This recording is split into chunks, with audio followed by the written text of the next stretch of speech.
Bismillahirrahmanirrahim. Assalamualaikum warahmatullahi wabarakatuh. Waalaikumsalam warahmatullahi wabarakatuh. Alhamdulillah kita bisa bertemu pada kesempatan hari ini, dan ini merupakan kesempatan yang sangat baik untuk mengetahui bagaimana isi dari masing-masing minat yang ditawarkan oleh Prodi Manajemen di UMY. Nah, yang pertama yang kita akan sampaikan yaitu tentang manajemen operasi dan teknologi. Nah, sebelumnya saya akan tampilkan terlebih dahulu siapa saja yang menjadi dosen dari konsentrasi ini, yaitu yang pertama Dr. Ika Nurul Komari sebagai koordinator, Ibu Munyati Munawaroh, Bapak Edi Supriyono, Ibu Fauziah, dan saya sendiri, Punang Amaripuja. Nah, konsentrasi ini terdiri dari dua hal yang sangat menarik sebetulnya. Jadi yang pertama tentang operasi, yang kedua tentang teknologi. Dua hal ini ketika digabungkan menjadi suatu pengetahuan yang sangat dahsyat. Karena satu, belum banyak yang menguasai, tapi ternyata dia itu melingkupi semua bidang. Apalagi dalam bidang manajemen. Kita akan menemukan operasi dan teknologi dalam bidang apapun di manajemen. Nah, kita lihat misalkan di sini dalam perbankan. Seolah-olah perbankan itu layanan. Tapi ternyata operasi itu memegang peranan yang sangat penting dan besar sekali. Di samping tentunya ada keuangan dan marketing dan lain-lainnya. Kemudian untuk bidang pengelolaan pesawat, itu juga ternyata operations merupakan fungsi yang sangat diperlukan di dalam mendukung penerbangan pesawat. Kemudian apalagi dalam hal manufaktur. Manufaktur ini merupakan proses memproduksi barang, produk berupa barang yang tangible. Nah, di situ maka kita akan lihat operations itu banyak sekali bidang-bidang yang perlu dikuasai untuk pengelolaannya. Padahal Indonesia saat ini sedang bergerak dengan sangat cepat untuk mengembangkan bidang manufaktur. Selain juga tentunya semua negara juga mengembangkan bidang pelayanan, tapi semuanya akan memerlukan pengetahuan mengenai operations management. Nah, untuk itu kita perlu mengetahui lebih dalam apa yang ditawarkan. Nah, di sini suatu perusahaan itu pasti ingin memperoleh keuntungan yang besar, ingin memperoleh keuntungan yang sebesar-besarnya berdasarkan sumber daya yang dia miliki. Nah, misalkan pada awalnya suatu perusahaan memperoleh keuntungan sebesar $10.500. Ada beberapa opsi. Ada opsi untuk meningkatkan pemasaran, keuangan, maupun meningkatkan kemampuan untuk produksinya, untuk operasinya. Ternyata kalau kita lihat di sini, upaya yang paling kecil yang bisa dilakukan hanya sekedar mengurangi biaya produksi 20% akan menghasilkan kelebihan keuntungan yang lebih besar, 22.500, dibandingkan dengan peningkatan pemasaran atau penjualan 50% maupun efisiensi keuangan 50%. Ternyata kontribusinya sangat besar. Nah, ini bidang yang barangkali kadang-kadang terlewatkan, bidang operasi, namun bagi perusahaan ini sangat penting. Nah, kita seharusnya berpikir apa yang dibutuhkan oleh sebuah perusahaan, dan kita akan menawarkan hal tersebut. Kita akan menawarkan hal-hal yang memang dibutuhkan oleh perusahaan untuk tumbuh dan berkembang. Nah, Anda bisa lihat berbagai contoh profesi manajemen operasi. Walaupun namanya tidak langsung ada kata-kata operasi, tapi ternyata dia juga masih menyangkut, seperti purchasing manager, kemudian operations research analyst, quality assurance, bahkan sampai supply chain logistics manager, business intelligence juga masuk dalam ranah konsentrasi kita, system analyst, system developer. Jadi begitu banyak profesi-profesi yang bisa menggunakan keahlian operasi dan teknologi. Dan kalau kita lihat dari peluang kerja juga sangat banyak. Seperti misalkan jobstreet.com, ini juga banyak kalau Anda ketik, Anda cari operations manager, itu akan banyak muncul di situ juga. baik di Indonesia maupun di luar negeri. Demikian pula kalau di karir.com Anda bisa lihat kalau ini banyak di dalam negeri kebutuhan untuk operational manager maupun staff. Jadi Anda tentunya akan mulai dari posisi yang awal dulu, nanti berambat, nanti masuk ke bidang manajerial. Kemudian kalau kita lihat dari skala pendapatan, ternyata seorang manajer operasional di Indonesia pendapatan rata-rata ya ini rata-rata di Indonesia itu per tahun mencapai 234 juta rupiah per tahun. Sedangkan dibandingkan dengan bidang-bidang yang lain, ini juga cukup besar.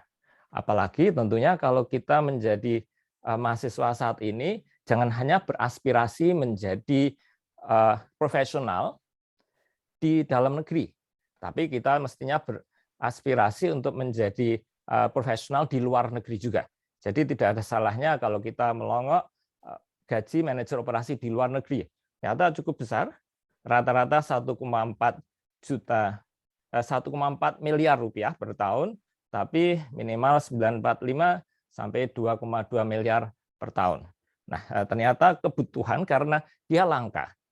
Belum banyak yang mendalami bidang operasi dan memang perlu ilmu tersendiri, maka dia menjadi suatu profesi yang cukup mahal.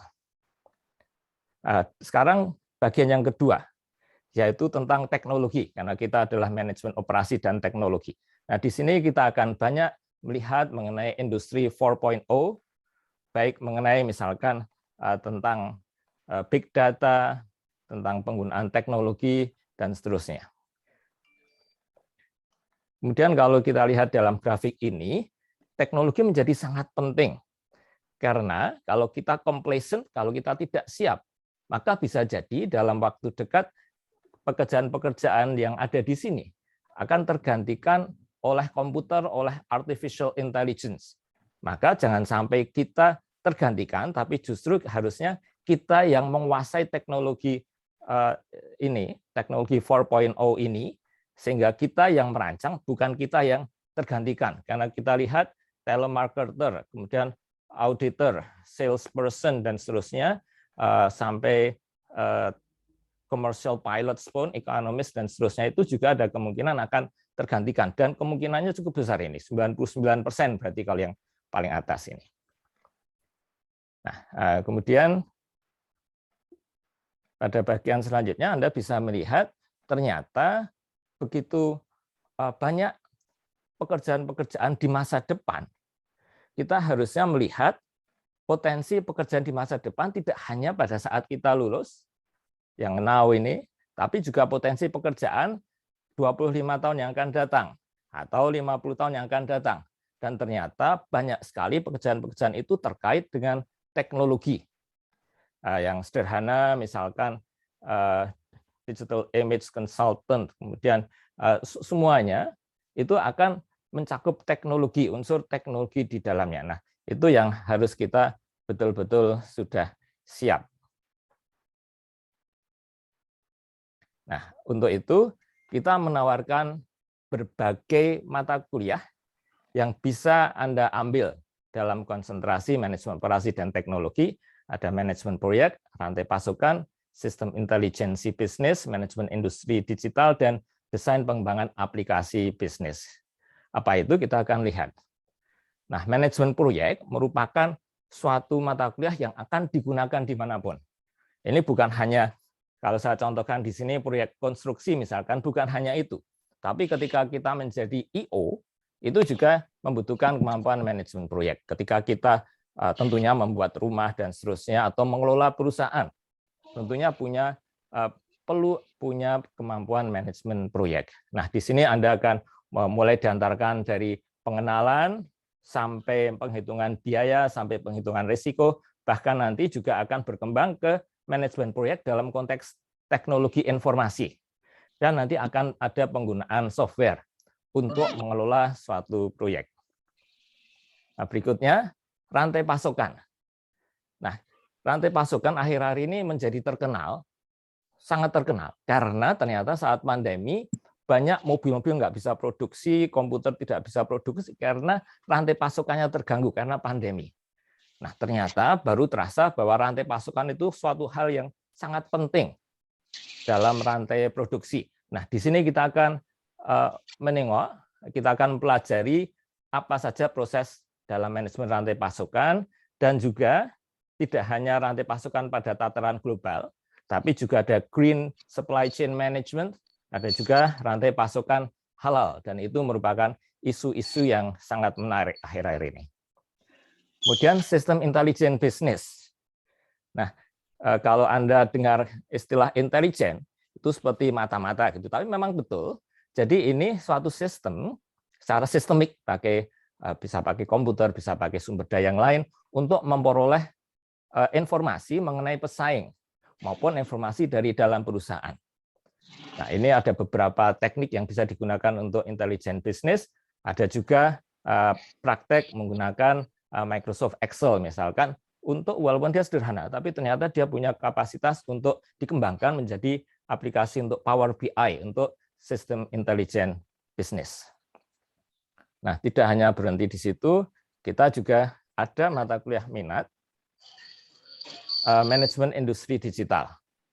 Nah, ini juga merupakan hal yang perlu kita pahami, karena dalam industri 4.0 kita tahu ada Internet of Things, kita tahu ada penggunaan big data, dan seterusnya. Tentunya sebagai manajer kita perlu tahu tentang itu, dan kita perlu paham apa potensi yang bisa dimanfaatkan dari adanya industri 4.0 tersebut.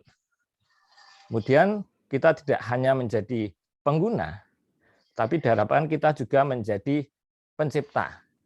Nah, dalam mata kuliah desain dan pengembangan aplikasi bisnis, tentunya bukan berarti kita diminta untuk memprogram, tapi kita tahu apa yang dibutuhkan, informasi apa yang dibutuhkan oleh manajemen, oleh perusahaan untuk bisa berkembang maju, dan seperti apa proses yang perlu dijalankan dalam aplikasi bisnis yang akan dikembangkan. Bagaimana aplikasi yang bisnis yang baik, sehingga kita bisa mengarahkan para tim pengembang untuk membuat aplikasi yang paling sesuai untuk kita. Nah, on that note, saya ingin mengutip Jack Welch. Jack Welch ini sangat legendaris. Dia merupakan CEO General Electric pada saat hampir bangkrut. Lantas dia mampu membalikkan keadaan sehingga General Electric menjadi bangkit dan tumbuh besar kembali. Katanya, if you don't have a competitive advantage, don't compete. Ternyata ini tidak hanya berlaku bagi perusahaan untuk bersaing menghadapi kompetitor, tapi juga bisa kita refleksikan ke diri kita. Apakah nanti ketika kita sudah lulus, kita masuk ke persaingan di pasar industri, kita masuk menjadi entrepreneur, membuka usaha sendiri dan bersaing, apakah kita punya keunggulan yang dibandingkan dengan orang lain atau tidak? Nah, kompetitif ini menjadi penting, competitive advantage-nya, karena pada titik ini Anda akan memilih apakah Anda ingin memilih keunggulan yang Anda miliki dalam bidang minat apa. Kalau yang kita terangkan barusan, dalam minat manajemen operasi dan teknologi. Terima kasih, mudah-mudahan bermanfaat, dan wassalamualaikum warahmatullahi wabarakatuh.